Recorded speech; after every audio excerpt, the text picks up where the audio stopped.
Hello cuties. ఈ వీడియోలో అయితే మనము ఈ లోటస్ ఫ్లవర్‌ని పెయింట్ చేద్దాము. అలాగే విత్ వన్ లీఫ్ అన్నమాట.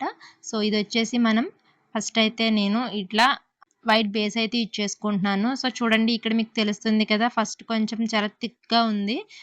అది పెయింట్ బ్రష్ కూడా జరగట్లేదనమాట ఆ పెయింట్‌తోని. సో, అందుకని నేను కొంచెం మీడియం అయితే 2, 3 డ్రాప్స్ అట్లా మిక్స్ చేసి మళ్ళీ వేసుకుంటున్నాను. సో, మీడియం వేసిన తర్వాత బాగా మనం కలుపుకోవాలనమాట. బాగా మిక్స్ చేసుకున్న తర్వాత చూడండి మీకైతే ఇక్కడ ఆ పెయింట్ అనేది మనకి బాగా బ్రష్ మూవ్‌మెంట్ కూడా బాగా వస్తుంది. బాగా స్ప్రెడ్ అవుతుందనమాట ఆ ఏరియా అంతా కూడా.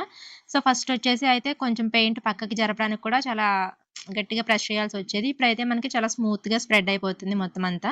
సో, అందుకనే మనం ఎప్పుడైనా పెయింట్ అనేది థిక్ అయిపోయిందనుకోండి, ఇట్లా మనం మీడియం అనేది యాడ్ చేసుకొని బాగా మిక్స్ చేసుకుంటే మనకి చాలా స్మూత్ ఫినిషింగ్ అయితే మనకొస్తుంది. సో, బేస్ పెయింటింగ్‌లో మనకి కొంచెం ప్యాచీ ప్యాచీగా ఉన్నా పర్వాలేదేమో గానీ, మెయిన్ పెయింటింగ్ వేసేటప్పుడు కలర్స్ అప్లై చేసేటప్పుడు ప్యాచీ ప్యాచీగా అస్సలు ఉండకూడదు. సో, అందుకని మనం మీడియం అనేది యూజ్ చేసుకోవచ్చనమాట. సో, మీరిక్కడ క్లియర్‌గా అబ్జర్వ్ చేశారో లేదో నేను వైట్ బేస్ ఏసినప్పుడు పెటల్ టు పెటల్ నాకు వేరియేషన్ తెలిసేలాగా అయితే మధ్యలో లైట్‌గా గ్యాప్ అనేది కనిపించేలా నేనైతే పెయింట్ చేసుకున్నాను. సో, ఆ విధంగా చేయడం వల్ల మనకి పెటల్ టు పెటల్ బార్డర్ అనేది అవుట్‌లైన్ అనేది ఎక్కడ ఉంది ఏంటి అనేది మనకి క్లియర్‌గా తెలిసిపోతుందనమాట. అలా కాకుండా ఆ గ్యాప్స్ కూడా ఇవ్వకుండా మొత్తం మనం చేసామనుకోండి కొన్ని కొన్ని పెటల్స్ దగ్గర క్లమ్జీ అయిపోయి మనకి అంత క్లియర్‌గా తెలీదనమాట. ఈ విధంగా మనం మొత్తం వైట్ కోట్ అయితే వేసుకున్న తర్వాత నేను ఇండియన్ రెడ్ కలర్ అయితే తీసుకున్నాను. సో, దాన్ని తీసుకొని నేనిక్కడ మీరు అబ్జర్వ్ చేయండి క్లియర్‌గా. ఒక పువ్వుని మనం చూస్తున్నప్పుడు ఫ్రంట్ నుంచి ఒక పెటల్‌కి front side and back side 2 faces అయితే ఉంటాయి కదా! సో, నేనిక్కడొచ్చేసి ఆ పువ్వుకి మనం చూస్తున్నప్పుడు ఇలా బ్యాక్ సైడ్ ఫేసింగ్ ఏదైతే కనిపిస్తూ ఉంటుందో దానికి డార్క్ కలర్ వేసుకున్నాను. మనకి లోపల అంటే ఫ్రంట్ సైడ్ అనుకుందాం. లోపల వైపు లైట్ కలర్ అయితే తీసుకుంటున్నాను.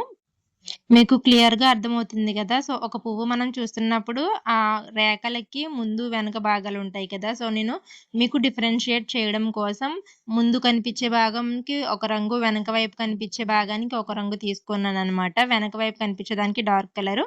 నెక్స్ట్ వచ్చేసి మనకి ముందు వైపు కనిపించే భాగానికి ఇట్లా లైట్ కలరు వేస్తున్నాను. సో, అది మీకు క్లియర్‌గా ఆ పువ్వుని అబ్జర్వ్ చేస్తే, ఆ ఫ్లవర్‌ని మీరు క్లియర్‌గా అబ్జర్వ్ చేస్తే మీకు అర్థమైపోతుంది. సో, సేమ్ కలర్ అయితే తీసుకున్నాను. ఇండియన్ రెడ్ కలర్ తీసుకొని దానికి ఇట్లా కొంచెం వైట్ కలర్ మిక్స్ చేసుకుంటే ఈ విధంగా కలర్ అయితే వస్తుంది మనకి. సో, ఈ కలర్‌ని నేను ఆహ్, ఫ్రంట్ సైడ్ కనిపించే విధంగా అయితే వేసుకున్నాననమాట. సో, మీకు ఒకసారి మీరు ఆ ఫ్లవర్‌ని, ఆ డ్రాయింగ్‌ని గనక చూస్తూ ఉంటే మధ్యలో మనకి డిఫరెన్షియేట్ చేసుకున్నాం కదా! హాఫ్ పెటల్ ఒకలాగా, హాఫ్ పెటల్ ఒకలాగా అని చెప్పేసి.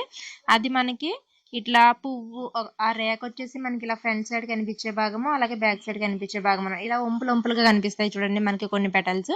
సో, అవి నేను ఆ విధంగా అయితే డిఫరెన్షియేట్ చేశాననమాట. నెక్స్ట్ వచ్చేసి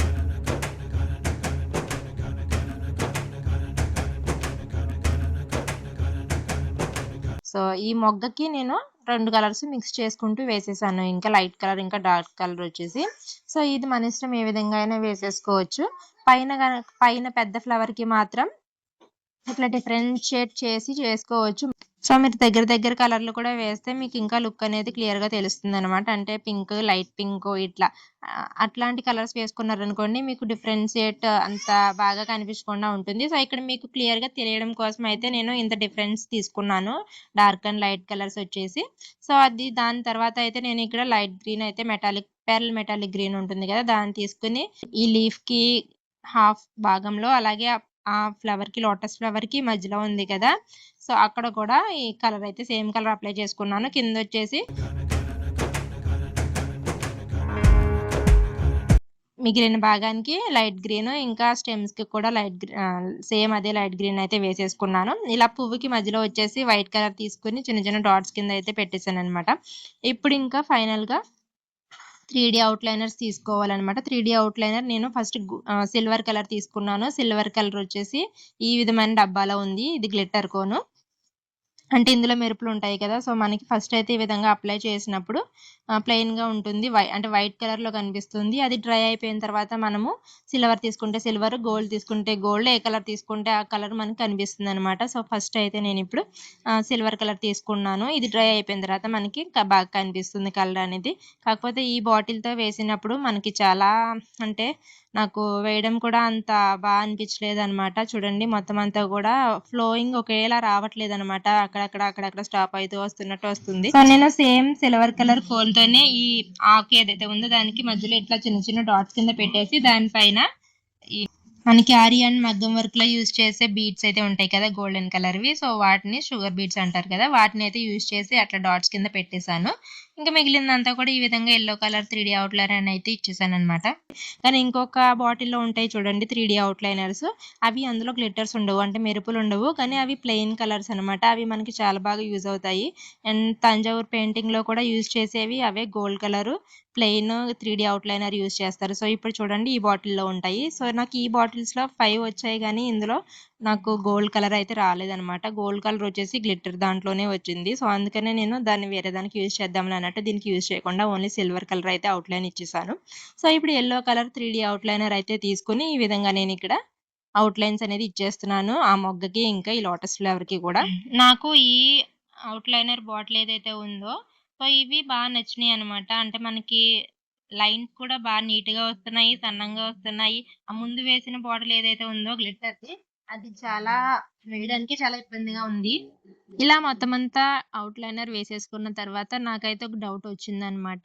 అంటే ఫస్ట్ అయితే నేను ఇట్లా లైట్ కలర్, డార్క్ కలర్ తోని front and back faces petal కి నేను వేసి చూపించాను కదా. సో మీకైతే క్లియర్ గానే డిఫరెన్స్ అనేది తెలిసిపోయినట్టుంది. సో ఇప్పుడు నాకు వచ్చిన డౌట్ ఏంటి అంటే ఆ మధ్యలో 2 ఫ్లవర్స్ కి 2 పెటల్స్ కి డార్క్ కలర్ అయితే వేసాను కదా. సో దానికి అలా వేయడం వల్ల ఫ్లవర్ లుక్ ఏమన్నా చేంజ్ అయిపోయిందా ఏంటి అనేది నాకు కొంచెం డౌట్ కొడుతుందనమాట. అందుకని దానికోసం నేను మళ్ళీ ఆ లైట్ కలర్ ఏదైతే ఉందో దాన్ని వేసేద్దామని చెప్పేసి ఆలోచిస్తున్నాను. సో ఈలోపు ముందు వేసుకున్న ఈ సిల్వర్ గ్లిట్టర్ కోన్ ఏదైతే ఉందో దాన్ని ఇట్లా మొత్తం ఫైనల్‌గా అవుట్‌లైన్ అయితే ఇచ్చేస్తున్నాననమాట. అంటే యెల్లో వేసిన తర్వాత దాని పక్క నుంచి సో జాగ్రత్తగా వేయాలి. యెల్లో 3D అవుట్‌లైనర్ మీదకి రాకుండా దాని పక్కనే కొంచెం గ్యాప్ ఇచ్చుకుంటూ ఇట్లా అయితే వేసేయాలనమాట. యెల్లో దాని మీదకి రాకుండా వేసుకోవాలి. సో మొత్తానికి ఇలా కంప్లీట్ అయిపోయింది అని చెప్పేసి నేను అనుకున్నాను. కానీ ఆ డార్క్ కలర్స్ 2 పెటల్స్ ఏవైతే ఉన్నాయో అవి కొంచెం నాకు ఓకేనా? ఓకే కాదా? అనేది కొంచెం డౌట్‌లో అయితే ఉన్నాను. సో కాసేపు అట్లా చూస్తూ ఉండగా సరేలే అక్కడ కూడా లైట్ కలర్ వేసేస్తే ఎలా ఉంటది అని చెప్పేసి మళ్ళీ నేను సేమ్ లైట్ కలర్ తీసుకొని ఆ 2 పెటల్స్‌కి కూడా ఫిల్ చేసేసాననమాట. సో మీరు చెప్పండి, మీకు లుక్ అనేది ముందు బావుందా? లేదంటే ఈ 2 పెటల్స్‌కి లైట్ కలర్ వేసిన తర్వాత బావుందా అనేది? ఏది బావుందో మీరైతే నాకు కింద కామెంట్ అయితే పెట్టేసేయండి. సో ఈ విధంగా మనకి కలర్ కాంబినేషన్స్ అనేవి మీకు మీ డ్రెస్‌కి, మీ శారీకి తగ్గట్లుగా అయితే వేసుకోవచ్చనమాట. ఇది ఈరోజు వీడియో ఫ్రెండ్స్. మీకు గనక నచ్చినట్లయితే తప్పకుండా లైక్ అయితే చేసేయండి. మళ్ళీ నెక్స్ట్ ఇంకొక మంచి డిజైన్‌తో మీ ముందుకొస్తాను. అప్పటి వరకు కొత్త వాళ్ళు ఎవరైనా చూస్తుంటే తప్పకుండా సబ్స్క్రైబ్ అయితే చేసేసుకోండి. మళ్ళీ కలుద్దాం. Bye bye.